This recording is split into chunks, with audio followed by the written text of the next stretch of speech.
Kesorotan lain, saudara, polisi menangkap penyewa pertama mobil kasus penembakan yang menewaskan bos rental di res area tol Tangerang Merak saat ia berada di rumah kontrakan.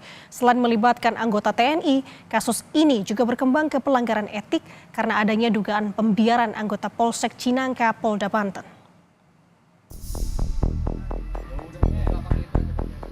Polisi menangkap penyewa pertama mobil kasus penembakan yang menewaskan bos rental mobil di res area tol Tangerang Merak. Penangkapan berlangsung hari Jumat lalu.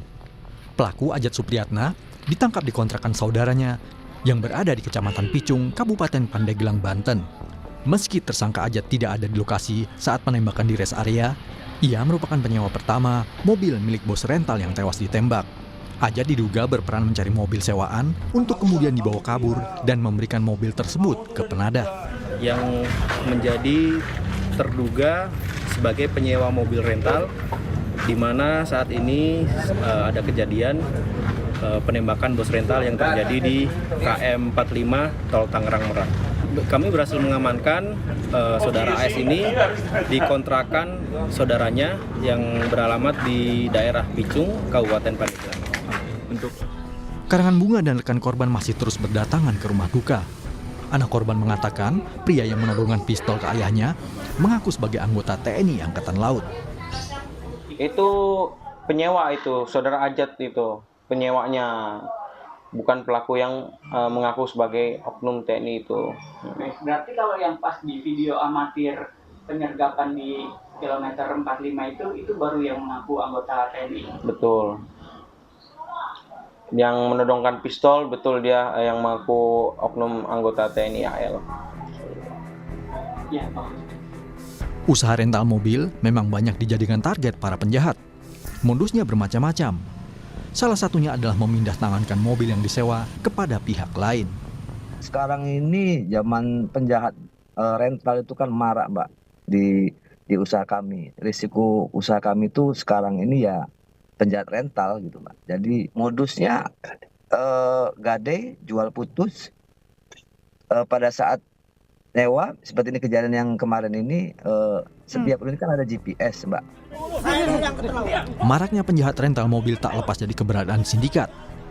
Menurut mantan Kabareskrim Polri Ito Sumardi dalam program Sapa Indonesia Malam, banyak kasus terkait mobil rental karena pelaku punya backing di institusi Polri, TNI, maupun Ormas.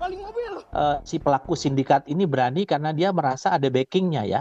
Dan backingnya ini juga bukan dari biasanya dari aparat TNI atau aparat kepolisian ya. Saya kira mungkin ada dari kelompok-kelompok ormas ya, ormas tertentu yang membuat si pemilik rental ini menjadi kesulitan. Saya kira ini sindikat ya, Mbak.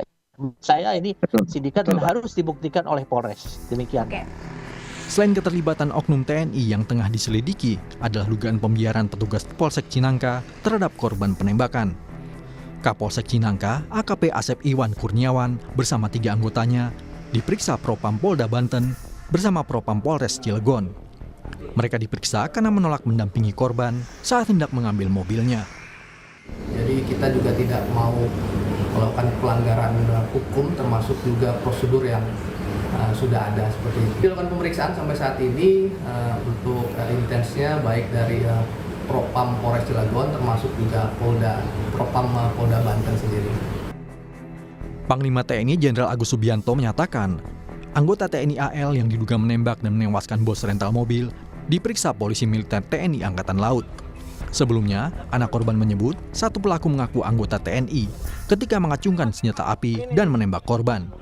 Saat itu korban mengejar mobilnya yang dibawa kabur, namun sudah berpindah tangan dari tersangka Ajat ke oknum TNI pelaku penembakan. Tim Liputan, Kompas TV.